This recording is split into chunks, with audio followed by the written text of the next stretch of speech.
Welcome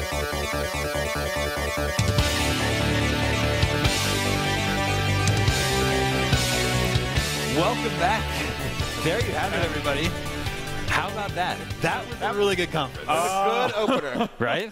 Good opener. Good first time out. Can we go home now? Because it's over. Yeah, like that's. I mean, that will be hard to beat. Yeah. Wow. Really strong conference. Just a few games and spent a lot of time with each one. Everything looked good. Well, almost everything looked good. Where do we start? Get to that. Should we start with the obvious? We start with Fallout. Yeah, start with Fallout. Yeah. Can I just say, first off, I just want to apologize for my wife. I'm not going to see you for a good chunk of time after November 10th. After November. It's really. I will be living 260 years in the future in Boston. Yeah. Well, it's going to be really frustrating when I'm organizing and cleaning my house in a video game, and the house in real life is becoming post-apocalyptic around me. Yeah, so. they'll actually merge together into one. You can build a base in Fallout now. You can build a settlement. You can build multiple settlements. It seems like they've built in like some of these, the survival games that have emerged around Minecraft and just scrounging the environment, and things like Rust. Things like, there are a whole genre of those now. But it seems like they've just taken that, what's really addictive about that, except for the social elements, and built it into Fallout, which is a huge thing all itself. Yeah. Like, even if it didn't have the giant RPG around it, that would be huge. Right, that's the thing, right? We didn't even learn that much more about the game. Yeah. Just about some of the other things that you can do that are optional. Sure. Yeah, so before we get too deep into this, I want to apologize for everyone watching at home. We had some stream problems while we were doing this, and we've taken care of that, hopefully. So, Internet stuff. Things happen. But, Fallout. What? So, there's what a do you guys game think out about now that we can get? Yeah, so there was and it's available now. Yeah. So it looks so cute, right? Fallout Shelter, I actually played Little Computer People, which Todd referenced when he was talking about Fallout Shelter on the Commodore 64, and definitely see the influence there. Definitely see the influence with the XCOM base building, SimCity. I mean, it just looked like a really cute game. I mean, to use the Vault Boy art in something finally. Really charming. Really charming. Also, I love the Oprah effect of look under your seats, everybody. You get a free game tonight. And the fact that they say there will be microtransactions, but it's not online only. You can play it on an airplane. Like that's encouraging. And it doesn't stop you. There are no time limits or anything like that. So you can add on if you want to, but it's not necessarily something that's going to stop you from enjoying that game. I can't wait to play this game. I'm at E3 though. Yeah. And you are the You can still overseer, download it. Not controlling everything. Not only are they taping over Game of Thrones with this press conference, they are also giving us a game that we will not have time to play for a week. So. You Bittersweet. control, Vicious. the people in the Yeah. vault. I can't wait to make babies. That's right. Making some babies. Things bosses say next to you. All right. Dan, he also said you're going to notice some XCOM influences in here. Yeah, and it looks like the diorama style base of an XCOM Enemy Unknown. We actually don't know what XCOM 2 is doing along those lines. They've changed that quite a bit. We haven't seen what they're doing, but this the way it's kind of a diorama effect, a very 3D look, and as you're peering into these rooms, looks very similar to that base. Did you see how cute those deadly raiders were? Yeah. Little guys. Adorable. I'm kind of surprised they didn't mention Dungeon Keeper. It reminds me of Dungeon Keeper. Yeah, a lot like Dungeon Keeper, adding rooms. And, I really respect how many different games they did name check. They weren't like, this is our game and we invented it. It was like, this is a lot like XCOM and FTL and The Sims. You don't hear that a lot from major developers because, I mean, they don't want to highlight other people's work. They want to keep the focus on them. But that was a cool shout-out. I never played Progress. Was it Progress Quest? Progress Quest. Yeah. That reference. I got to check that out now too. Yeah. For sure. So, Tal, you mentioned making babies. What did you think of the new character creator? I liked it. Fallout 4. I thought it was really cool to sit you in the pre-war times in 2077. We talked a little bit about it. It I wasn't was the wrong baby. about You were everything. wrong. Some of the other theories were right. It seems like you're going to be either the dad or the mom. It does lead me to believe, though, that you didn't find the bodies of your family in the vault once you waked up. So maybe you were in a cryotube that was, I don't know, put somewhere else, or maybe you read it as it was the dad, not the kid grown up. Yeah, it was I read definitely. it as It the was dad. definitely Yeah, Okay. yeah, because you're actually doing all your facial changes, in the mirror, either the father or the mother, right? 'Cause you can be male or female.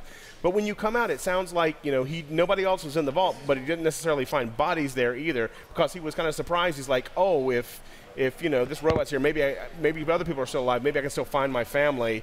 So maybe that's going on. It does seem, sorry. They did in the interest of time move where they were like, we're going to skip ahead so there's no spoilers. There's no addressing exactly how much time is spent in the vault. Right. It's 200 hours. Yeah. It's 200. No, I mean in real life game time, not in lore time. Yeah, like the Fallout 3 tutorial was a substantial chunk of that game for tutorial. It's like and people didn't seem to really mind that. Yeah, how much is going to be in pre-war, and then how much in the vault, and then how obviously the bulk of the game afterwards. I think we probably saw like a big chunk of what happens pre-war. I don't think they're going to have you spend much time then because there's nothing to fight. There's nothing to, and you can explore that area and like.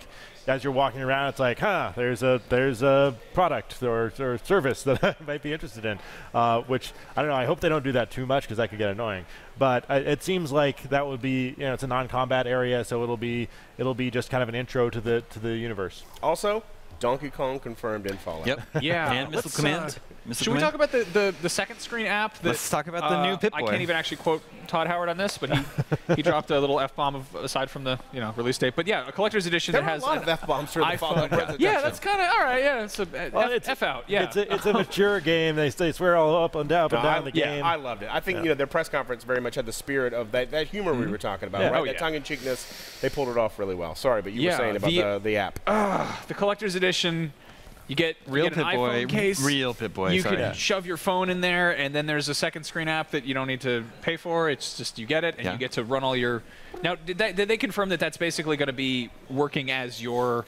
Yeah. That's so like instead of pulling it up in the game, you just do it there. So you can do it here while you're still maybe in the game world without having to go into a different. You can manage your inventory, your stats, all that stuff. That seems really handy. While you're leveling up. Yeah.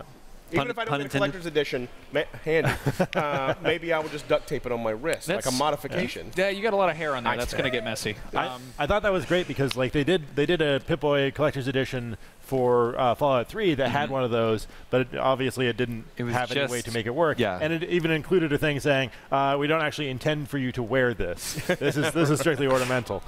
This one is clearly intended to be worn, which is great. Well, so now we know it is a voiced protagonist. Yep. Right, so it's full voice acting. I don't hate it. I don't. Well, so I liked Todd said player freedom remains our absolute #1 goal, and that's what's important to me. That's what I like about the game. games. I wonder if they're going to allow you to turn off the voice acting if you don't like it. I mean, you can even have your character that you can kind of customize it because it said it supports over 1,000 most popular names. So Damon, Max, Dan. Talmadge, I don't think I'm going to make it into the game, unfortunately. Well, people will probably mod that in. You know what? A lot of people think my name is Kyle, so maybe or Paul. So I can just pick one of those. It'll be like real life. Just go with that. They talked a bit about the combat. I realize it's one of those things you can't really get a feel for unless you're actually playing it, but it does look a lot more like a proper shooter here. Right. I mean, and they made leaps and bounds toward that in New Vegas. So I'm sure they spent a good amount of time just tuning their mechanics for just straight up shooting. The VAT system, they said you'd have more control. I didn't really see much of that. So I'm not sure what he meant there. But I hope they have made some tweaks to it just to make it feel fresh again. Yeah, shot a mole rat in the hip. Yep. Yeah. It's a weak spot. You got a dog. We saw the dog. You can make the dog do the things. That's what the game has in it that I saw. I'm excited. This is probably the first game where you can make a dog smoke crack. If you can point the dog in a direction of something and be like, go drink 27 beers, but you have to craft the crack from the right supplies. I mean, I know how this works. You know how rebuilding civilization works. Yeah. You get the dog drunk first. Yeah. We're like, go get that crowbar over there, and he's going to go do that. And there were a lot of really interesting touches, like modding the armor was really interesting. Yeah. Also, like they showed you getting into the armor like it's a mech almost. So cool. Which they've never shown before. They've never shown anything like that. Which makes me wonder how that's going to work. I mean, like if you want to get out of if they're going to treat it like a vehicle, it seems like. Yeah. Yeah. Also, speaking of vehicles, we saw a bit of the kind of Brotherhood of Steel helicarrier. What would you call that thing? Sure. Just a drop ship. Yeah. And you're riding. You're not shotgun, but you're riding Gatling gun. You're shooting out the window. I'm wondering if that's. I mean, that seems like very much kind of a late game sort of addition, like where you're those are called vertibirds, by the way. Vertibirds. Yes. Thank you. But they do this. Okay. Yeah. There we go. Only up and down. I would bet that's probably not something that you own, but probably a quest that you go on. Who knows? Maybe you can build your own, but maybe it only goes to your settlements or something like that. It's possible. Mean, it seems like with the ability to have multiple settlements and you can set Brahmin Pass and you can trade, that maybe you have, those would be kind of the quote-unquote fast travel That would bits be or a something. really cool like middle ground between fast travel and hoofing it Yeah. yourself, you know? Yep. Just calling in somebody to give you a lift, and on the way there, you're shooting some stuff. I can't wait to live in this world, as horrible as it looks. Oh, and jetpacks. Oh, the yes. jetpack. Oh, yes. Oh, that was amazing. Yeah. Yeah, this looks really good. Like one thing they did confirm there is that this is not a brand new engine. This is an upgraded version of their Creation engine, which in turn was an upgraded version of the Gamebryo engine. So it is going to still have, probably a lot of the quirks that we're accustomed to seeing Sure. from Bethesda games. But that's fine. That's great. I actually love those. As long as they're not game-breaking bugs, that made the world even more hilarious Yeah, to me. it makes it funny. I mean, like, it would be nice if they ironed some of that stuff out. Hopefully some of the upgrades they refer to are fixing some of the jank. Well, they have like 5 months.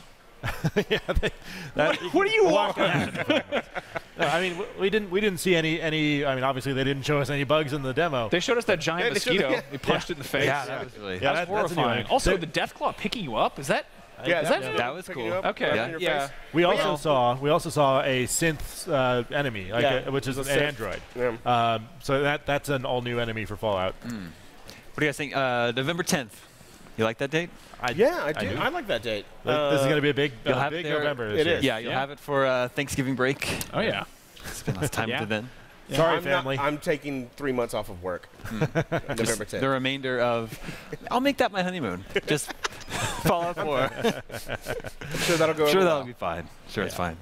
That- We're going to take a quick break. There's plenty more to talk about. Yeah. yeah, there's tons to dissect in that. trailer. Doom, Elder Scrolls card game. We'll talk about it all real quick after this break.